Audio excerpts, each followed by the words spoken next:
Okay mga guys, so nandito naman tayo sa ating YouTube channel, no, para magbigay ng reaction video. Itong reaction video na to, ito yung mga balitang napapanahon sa ngayon. Matapapanahon na mga maiinit na balita tungkol sa ating sa ating bayan, tungkol sa West Philippine Sea. Alam nyo naman ang West Philippine Sea, napakainit na balita sa ngayon yan. Marami tayong mga Pilipino na nabubwisit dito sa ating gobyerno, no? Na lagi na lang tayong inaapi ng mga tsekwa na yan. So, okay, no? Kung bago ka pa lang sa aking channel, please like and subscribe na lang muna sa ating YouTube channel bago tayo mag-umpisa, okay? And also, please paki-subscribe din kay Ariel TV, okay? So, sa kanya galing tong video na to Itong bibigyan nating reaction ito may pamagat na wala silang nagawa, napigilan ng Pilipinas ang pagtatayo ng China na artificial island. Wow! Parang parang magandang balita to, no, mga guys. Kasi nga mayroon silang ang Philippine Coast Guard, may parang nakita silang mga ginagawa ng China sa malapit sa Palawan. So napigilan daw nila 'yon. Wow, talagang magandang balita to. So mas mabuti pa i-play na natin para mabigyan na natin ng komentaryo. Okay mga guys. Napigilan na ang hinihinalang reclamation sa Escoda Shoal. Sinabi ng Armed Forces of the Philippines nitong Lunes. Sinabi ni AFP spokesperson Colonel Francel Margaret Padilla na ito ay dahil sa presensya ng Philippine Coast Guard sa lugar mula noong ika-15 ng Abril. Yes sir, no, mula po nung na-monitor po natin na may ganito pong activities na nangyayari dyan sa shoal na yan, foremost sir, ang Coast Guard po ang nandiyan. Constantly na po silang nagpapatrolya dyan ngayon. So their presence is there constant, sir, no, tuloy-tuloy na po sila for 26 days nga po. Napansin na po natin na wala na nga pong activities to continue on with their, yung kanilang mga activities to reclaim that area. So, mayroon na lang daw mga observed na may mga divers po silang dinideclare according to kay Commodore Tariela po, ang tagapagsalita ng Philippine Coast Guard. But yung mismong malakihang operations to reclaim these islands, wala na pong ganon. So, na-deter naman po natin in a way. Nauna nang sinabi ni Wow, magandang ang balita to mga guys, no? Napigilan daw ng Philippine Coast Guard yung tangkang pagtatayo ng panibagong isla ng mga tsekwa. So na-discover daw nila. So kaya nga daw pinostehan na nila Pinostehan na nila ng mga Philippine Coast Guard doon. Di na umalis yung barko ng Philippine Coast Guard. Yun, inutusan nila ng mataas sa Philippine Coast Guard. So, okay, no? Okay to, no? Okay yung mga ginawa ng Philippine Coast Guards ngayon, Mukhang, ewan ko na lang, dapat talaga magbantay sila dyan. Tariela na dinploy nila ang isa sa pinakamalaking barko nito, ang BRP Teresa Magbanua sa lugar, na 75 nautical miles lamang mula sa baybayin ng mainland Palawan, na nasa loob ng exclusive economic zone ng bansa. Sinabi ni Padilla na ang deployment ng sasakyang ito ay nagpigil sa aktibidad na ito, nagawang pigilan ng mga tauhan ng Philippine Coast Guard ang planong magtayo ng artificial island ang China sa Escoda Shoal. Ito ay dahil sa presensya ng Philippine Coast Guard sa lugar kung saan nagpadala ng matinding mensahe na hindi helpless ang Pilipinas laban sa mga ilegal na aktibidad ng China sa West Philippine Sea. Ayon yan nagpadala ang Philippine Coast Guard ng malaking barko daw para magbantay.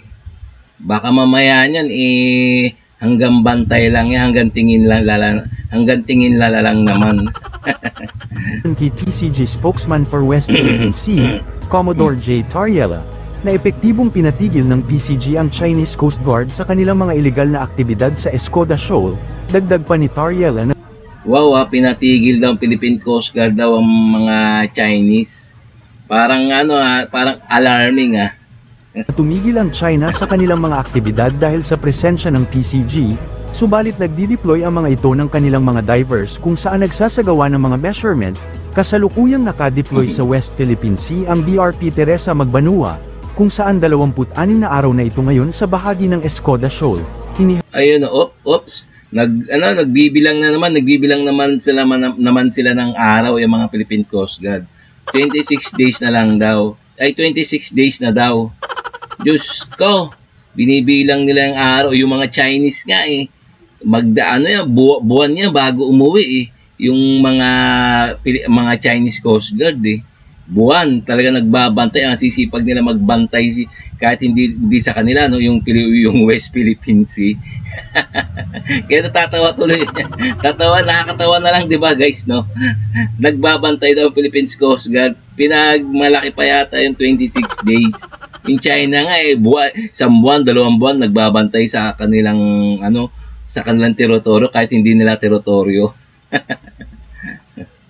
Ihayag ni Tariela na malaking tulong din sa pagbabantay ng ating teritoryo sa West Philippine Sea ang pagdating ng 77-meter vessel mula Japan, na una nang hiniling ni Pangulong Ferdinand Marcos Jr. sa Japanese government para sa pagbili pa ng karagdagang 5 pang nasabing barko. Pinatitiyak ni National Security Council Secretary Eduardo Año sa Philippine Coast Guard at Armed Forces of the Philippines na walang anumang reclamation activities ang magaganap sa Sabina Shoal sa West Philippine Sea, na sana nga walang magagawang reclamation island dyan sa area na yan, dahil sa presensya ng Philippine Coast Guard. Abangan natin. nababahala kasi ang National Security Council o NSC sa posibleng pagtatangka na namang reclamation activity ng China sa Escoda o Sabina Shoal. Inihayag ni NSC Assistant Director General Jonathan Malaya na paitingin pa ng puwersa ng gobyerno ang pagbabantay at surveillance sa lugar.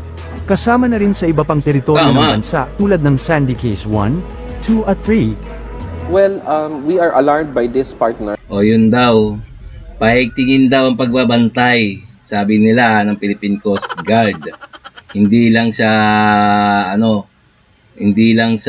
diyan sa Palawan, kundi sa Sandy K1, Sandy K2, Sandy K3. Ewan natin kung tayuan pa ng mga reclamation ng mga China yan, kung nandiyan ang Philippine Coast Guard. Abangan na lang natin uli. Baka mamaya niya mayroon ng uling isla yung mga Chinese dyan. We are, the National Security Council is alarmed by this. Kaya nung na-receive naman ng report from the Philippine Coast Guard, kaagad nagutos si Secretary Eduardo Año na ilabas ito sa publiko in consonance with our transparency policy. Kaya hindi natin tinatago kung ano yung mga nangyayari sa Sabina Shoal. And this comes very close to Pag-asa Case 1, 2, and 3, partner, no? Again, crash coral na naman. Obvious na it's from another place, nilagay doon, and now we are seeing it in Sabina Shoal. So, we are alarmed by all of this development, at kaya the National Task Force West Philippine Sea, led by Secretary Año, has already directed mas maigting na pagbabantay sa lahat ng mga features natin at lahat ng mga features within the West Philippine Sea, within our 200 nautical miles exclusive economic zone. Kasi wala pong magbabantay dyan kundi tayo. It is our responsibility under international law na bantayan at siguruhin na yung environment dyan at hindi nasisira at hindi nagkakaroon ng mga reclamation activities. Ayun nga, sabi ng bantayan, dapat yung pagbabantay 24/7, di ba, no? Para hindi malusutan ng mga checkwa na yan, no? Pero kung di naman 24/7, parang halimbawa kung baka nagsabi na uuwi na kami, tagal na namin dito. Yak! Ganun mga Pilipino, di ba? Ang tagal na namin dito, isang buwan na uwi na kami. Ayon kay Malaya, sa ilalim ng arbitral ruling, mandato ng bansa na tiyaking mapipigilan ang anumang pagtatangkang lumikha ng panibagong isla ang ibang mga bansa tulad ng China sa mga lugar na sakop ng teritoryo ng Pilipinas, Kaya magdi-deploy aniya ng mas marami pang assets ang pamahalaan sa mga lugar na ito para magpatrolya o magsagawa ng maritime patrols o operations. Giit ni Malaya, walang ibang magbabantay sa mga lugar na ito kundi tayo rin. Ang mga durog na corals ay itinapon sa Escoda Shoal, tanda ng isang plano na maaaring maging panimula sa pagbuo ng isang bagong artificial na isla doon, sinabi ni Commodore J. Tariela, tagapagsalita ng Philippine Coast Guard para sa West Philippine Sea, na nalaman ito sa deployment ng BRP Teresa Magbanua sa lugar. Sinabi ni Tariela na ang deployment ay ginawa matapos makita ni Jonathan Anticamara ng University of the Philippines Institute of Biology, ang mga coral rubble o mga patay na. O tignan nyo, yung isla ay nagsisimula na, mga patay na corals lang yan ha. Patay na corals lang, pero mga ilang araw lang yan, lupa na yan, baka baka isla na yan.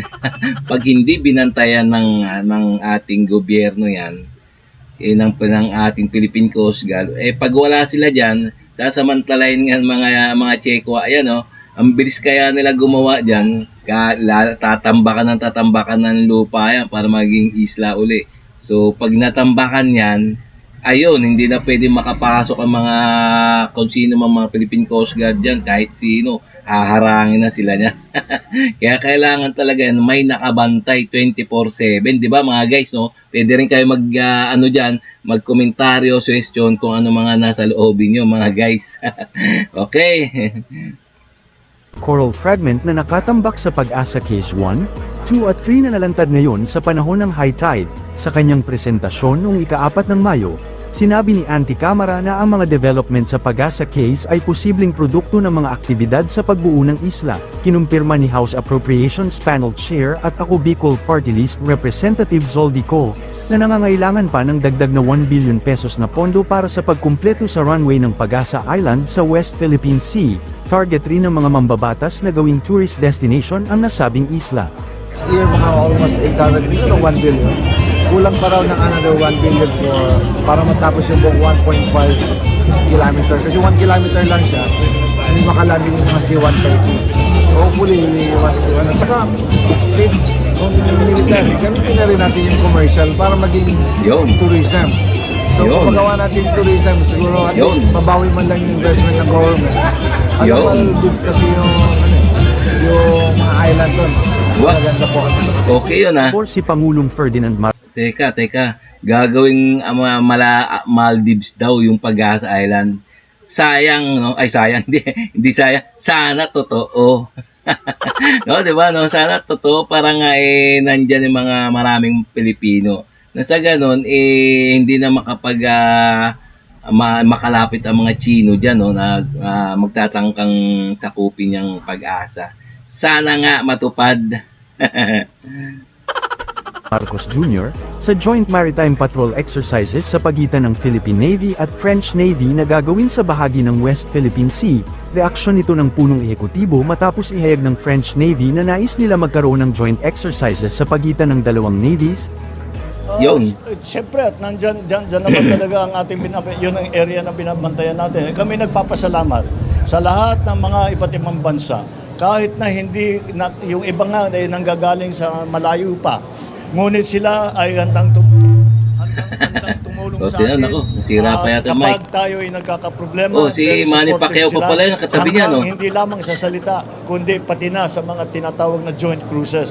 Kaya napakalaking bagay yan. Dahil ito lang ang paraan upang magarantiya natin na ang West Philippine Sea ay patuloy ang tinatawag na freedom of navigation at ang daming dumadaan dyan at yung tinatawag na global economy ay umaasa at kinakailangan para ang global economy ay gumanda, kailangan libre, ligtas ang lugar ng West Philippine Sea. Kaya lahat ng tumutulong sa atin, tayo kasama rin dyan, lahat ng tumutulong sa Pilipinas, kami nagpapasalamat at ito ay magiging malaking bagay, malaking tulong para mapayapa at maging stable, may stability ang West Philippines.